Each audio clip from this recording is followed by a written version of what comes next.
ছাত্ৰ-ছাত্ৰীসকল তোমালোক আটাইকে আমাৰ চেনেললৈ স্বাগতম জনাইছো।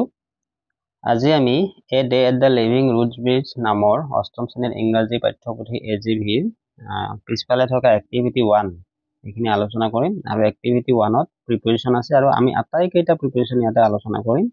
ইয়াতে তোমালোকে ছবিত ABC দেখিছা কিন্তু পিছফালে আৰু আছে জে লৈকে অৰ্থাৎ 10টা টোটাল 10টা প্ৰিপেৰেচন আলোচনা কৰিম আৰু তোমালোকে যদি ভিডিওটো শেষলৈ চোৱা তেনেহলে কিছুমান গুৰুত্বপূৰ্ণ কথা মই কম প্ৰিপেৰেচনৰ ক্ষেত্ৰত যিখিনি কথা তোমালোকৰ পিছলৈ কামত আহিব। সেয়েহে তোমালোকে এই দৰকাৰী ভিডিওটো প্ৰথমৰ পৰা শেষলৈ চাবলৈ যত্ন কৰিবা।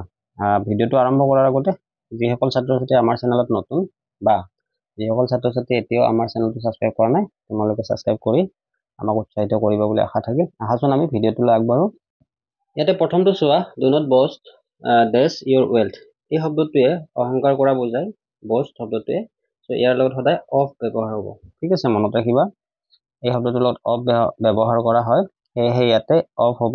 বিটো লৈ যোৱা, there is a pen stand ডেছ দ্য টেবুল, আৰু ইয়াতে অন ব্যৱহাৰ হ'ব। বিটোত মন কৰিবা যেতিয়া আমি কোনো এটা বস্তু কিবা এটা বস্তুৰ ওপৰত থাকে, ওপৰত মানে বস্তুটোৱে সমতল বা য'ত থাকে সেইটো যদি স্পৰ্শ কৰি থাকে তেনেহ'লে আমি অন ব্যৱহাৰ কৰোঁ। এতিয়া চিটো চোৱা, চিটোত কি কৈছে, হি অফেন চাফাৰ্ছ ডেছ ইলনেছ। ইয়াতে কি হ'ব, ফ্ৰম হ'ব, চাফাৰৰ লগত সদায় ফ্ৰম হয়। এতিয়া আমি ডি লৈকে যাম। ডিটো চোৱা তোমালোকে, ইয়াতে ডিত কৈছে I went to my village dash the summer vacation. ইয়াতে আমি কোনটো প্ৰিপেৰেশ্যন ইউজ কৰিম, আমি সাধাৰণতে যিবোৰ প্ৰিপেৰেশ্যন ইউজ কৰোঁ অন, এট, ইন এনেকুৱা ধৰণৰ প্ৰিপেৰেশ্যন ইয়াতে ইউজ নকৰোঁ। এটা প্ৰিপেৰেশ্যন যিটো অলপ কমকৈ ব্যৱহাৰ কৰোঁ আমি, সেই প্ৰিপেৰেশ্যনটো আমি ইয়াতে ইউজ কৰিম আৰু সেইটো হৈছে ডিউৰিং। আৰু ছাত্ৰ-ছাত্ৰীসকল আমি বহুতেই হয়তো ডিউৰিংটোক প্ৰিপেৰেশ্যন বুলি নাভাবোঁ বা নাজানো, কিন্তু তোমালোক মই ডিক্সনাৰীৰ পৰা দেখাই দিম ইয়াতে যে ডিউৰিংটো এটা প্ৰিপেৰেশ্যন হয়। চোৱা, ডিউৰিং প্ৰিপেৰেশ্যন, আৰু তোমালোকৰ ইয়াতে উত্তৰত ডি নম্বৰত ডিউৰিং লিখিব লাগিব। ছাত্ৰ-ছাত্ৰীসকল তোমালোক মই ইতিপূৰ্বে কৈছিলোঁ যে এই ভিডিঅ'টো তোমালোকে প্ৰথমৰ পৰা শেষলৈ শুনিবা আৰু মাজে মাজে কিছুমান দৰকাৰী কথা মই তোমালোকক কৈ যাম। আৰু ইতিমধ্যে তোমালোকক মই ক'লোঁ যে ডিউৰিং এটা প্ৰিপেৰেশ্যন। ঠিক তেনেকৈ বি নম্বৰটোতো আমি এটা নতুন কথা শিকিম, তোমালোকে মনোযোগ দিবা। বি নম্বৰত কৈছে শ্ব'জ আৰ মেড ডেছ লেডাৰ। ইয়াতে অফ হ'ব। অফ কি হৈছে, কাৰণ বস্তু এটা যেতিয়া আমি এটা বস্তুৰ পৰা আন এটা বস্তু বনালে যদি প্ৰডাক্টটো চেঞ্জ নহয়, এতিয়া চামৰাৰ জোতাযোৰ বনাইছে কিন্তু চামৰা সলনি চামৰাটো বেলেগ হৈ যোৱা নাই, কিন্তু ধৰা আমি গাখীৰৰ পৰা যদি আমি বাটাৰ বনাওঁ বা ঘি বনাওঁ, ঠিক আছে, তেতিয়াহ'লে প্ৰডাক্টটো সম্পূৰ্ণ সলনি হৈ যায়। তেনে ক্ষেত্ৰত আমি ফ্ৰম ব্যৱহাৰ কৰিম। ধৰি লোৱা আমি এখন চকী বনাইছোঁ কাঠৰ পৰা, ঠিক আছে, তেতিয়াও আমি অফ ব্যৱহাৰ কৰিম। প্ৰডাক্টটো চেঞ্জ হোৱা নাই, কিন্তু প্ৰডাক্টটো যদি চেঞ্জ হৈ যায় তেতিয়াহ'লে আমি কিন্তু ফ্ৰম ব্যৱহাৰ কৰিব লাগিব। তোমালোকে এইখিনি কথা মনত ৰাখিবা। এতিয়া আমি এফ নম্বৰলৈ যাম। ই নম্বৰটো তোমালোকে ধৰিব পাৰিছা নিশ্চয়, ইয়াতে আমি অফ ব্যৱহাৰ কৰিম। এতিয়া এফ নম্বৰটো চোৱা, দ্য ষ্টুডেণ্ট ৱাজ চিয়'ৰ ডেছ ছাকচেছ। ইয়াতে কি হ'ব, চিয়'ৰ শব্দটোৰ লগত সদায় অফ ব্যৱহাৰ হ'ব। এতিয়া জি নম্বৰটোলৈ যাম আমি। জি নম্বৰটোত কি আছে, দ্য টাইটেল অফ হ'ব ইয়াতে। এইচটো চোৱা, অলৱেজ বিৱেৰ ডেছ ফলছ ফ্ৰেণ্ডছ। বিৱেৰ মানে সাৱধান হোৱা, ঠিক আছে। এতিয়া বিৱেৰ শব্দটোৰ লগত সদায় অফ ব্যৱহাৰে আমি কৰোঁ।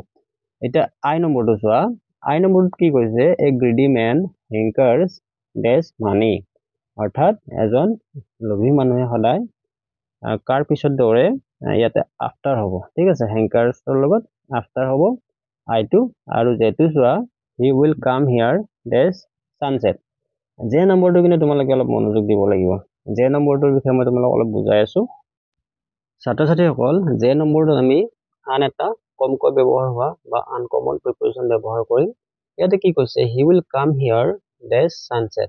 কৈছে যে সি সূৰ্য অস্ত যোৱাৰ আগত ইয়াতে আহিব, এনেকুৱা ধৰণৰ কথা কৈছে, ঠিক আছে। বাক্যটো যদি তোমালোকে মন কৰা, উইল শব্দটো আছে, উইল শব্দটোৱে কি বুজায়, অলপ জোৰ দিয়া কথা বুজায়, ঠিক আছে। ইয়াতে যদি চেল থাকিলে হয় তেতিয়া আমি কথাটো বেলেগ ভাবিলোহেঁতেন, কিন্তু ইয়াতে উইল আছে, হয়নে? চ' উইল নৰ্মেলি হিৰ লগত উইলে হয়, আৰু ইয়াতে কি বুজাইছে, সূৰ্য অস্ত হোৱাৰ আগতে কোনোবা এজন আহিব, সেইকাৰণে আমি কি লিখিম, ইয়াতে বিফৰ লিখিম। এতিয়া বিফৰ শব্দটো যে প্ৰিপেৰেশ্যন হয় তোমালোকক মই বুজাই দিম। বিফৰটো এটা প্ৰিপেৰেশ্যন হয়। বিফৰ শব্দটো প্ৰিপেৰেশ্যন হিচাপে ব্যৱহাৰ কৰিব পাৰি, এডভাৰ্ব হিচাপে ব্যৱহাৰ কৰিব পাৰি, আনকি কনজাংচন হিচাপেও ব্যৱহাৰ হয়। সেয়েহে আমি ইয়াতে যে নম্বৰটোত কিন্তু আমি বিফোৰ লিখিম। আহাচোন আমি চাওঁ বিফোৰ কিয় লিখিম। ছাত্ৰ ছাত্ৰীসকল, তোমালোকে যদি মন কৰা আৰু এক্টিভিটিখিনি যদি অলপ গুৰুত্বপূৰ্ণভাৱে চোৱা, তেনেহ'লে তোমালোকে বহুত কথা শিকিব পাৰিবা। ছাত্ৰ ছাত্ৰীসকল, ইয়াতে চোৱা বিফোৰ শব্দটো আমি কেনেদৰে ইউজ কৰিব পাৰোঁ। মই তোমালোকৰ কাৰণে কেম্ব্ৰিজ ডিকচনেৰীৰ পৰা এই বিফোৰ শব্দটো তোমালোকৰ কাৰণে আনিছোঁ। চোৱা, ইয়াতে কৈছে যে before is a preposition and adverb and conjunction. মই তোমালোকক ইতিপূৰ্বে ক'লোৱে যে বিফোৰ শব্দটো প্ৰিপজিশ্যন হিচাপে বা এডভাৰ্ব হিচাপে কনজাংচন হিচাপে ব্যৱহাৰ কৰিব পাৰি। ঠিক আছে, আৰু সেয়েহে আমি যে নাম্বাৰটোত আমি ইয়াতে বিফোৰ শব্দটো ইউজ কৰিম। জেৰ আগত আইটোত আফটাৰ আছিলে আৰু জেটোত বিফোৰ হৈছে। চ' আফটাৰ আৰু বিফোৰৰ যে প্ৰিপজিশ্যন হয়, তোমালোকে এইটো কথা মনত ৰাখিব লাগিব। ছাত্ৰ ছাত্ৰীসকল, এই ভিডিঅ'টোত তোমালোকৰ কাৰণে এইখিনিয়ে। আজিলৈ ধন্যবাদ।